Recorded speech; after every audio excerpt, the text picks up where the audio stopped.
தூத்துக்குடி மாவட்டம் திருச்செந்தூர் அருகே சொக்கப்பழங்கரை கிராமத்தில் வெள்ள பாதிப்பை ஆய்வு செய்ய சென்ற எம்பி கனிமொழி அங்கு பார்வை குறைபாடு கொண்ட சிறுமியின் மருத்துவ சிகிச்சைக்கு ஏற்பாடு செய்வதாக உறுதியளித்தார்.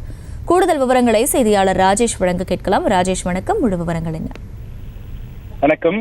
கனிமொழி எம்பி அவர்கள் தொடர்ச்சியாக கிட்டத்தட்ட 10 நாட்களாக தூத்துக்குடி மாவட்டத்திலே தங்கி தன்னுடைய அந்த தொகுதி மக்களை தொடர்ந்து அந்த வெள்ள பாதிப்பிலிருந்து மீட்டெடுப்பதற்கும் நிவாரணப் பொருட்கள் வழங்குவதற்கும் அங்கேயே தங்கி அந்த பணிகளை மேற்கொண்டு வருகிறார்.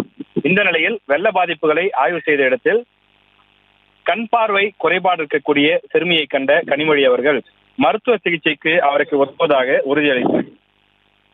குடும்பத்தார் மகிழ்ச்சி அடைந்திருக்கிறார்கள்.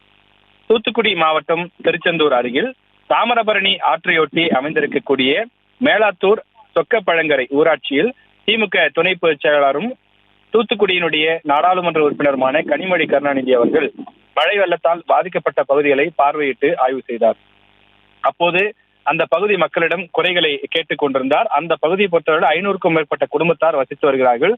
மழை வெள்ளத்தில் அவருக்கு ஏற்பட்ட பாதிப்புகள், அதிலிருந்து மீண்டு வருவதற்கு தேவையான அந்த நடவடிக்கைகள் போன்றவற்றை எல்லாம் அவர் கவனித்து வந்தார். அந்த இடத்திலே 7ஆம் வகுப்பு படிக்கக்கூடிய ரேவதி என்ற அந்த மாணவி தனக்கு கண் பார்வை பிரச்சனை இருப்பதாகவும் அதற்கு மருத்துவ சிகிச்சை வேண்டும் என்றும் கனிமொழி எம்பி அவர்களிடம் கோரிக்கை வைத்தார்.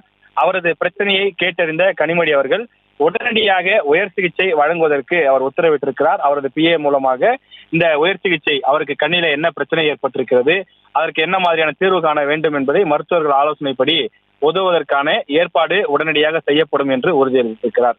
அதனைத் தொடர்ந்து அந்த மாணவி மற்றும் அவரது உறவினர்கள் மகிழ்ச்சி அடைந்திருக்கிறார்கள். கனிமொழி எம்பி தொடர்ந்து அருகருகே இருக்கக்கூடிய மற்ற கிராமங்களுக்கும் சென்று இந்த வெள்ள நிவாரண பகுதிகளை அந்த பணிகளை மேற்கொண்டு வருகிறார்.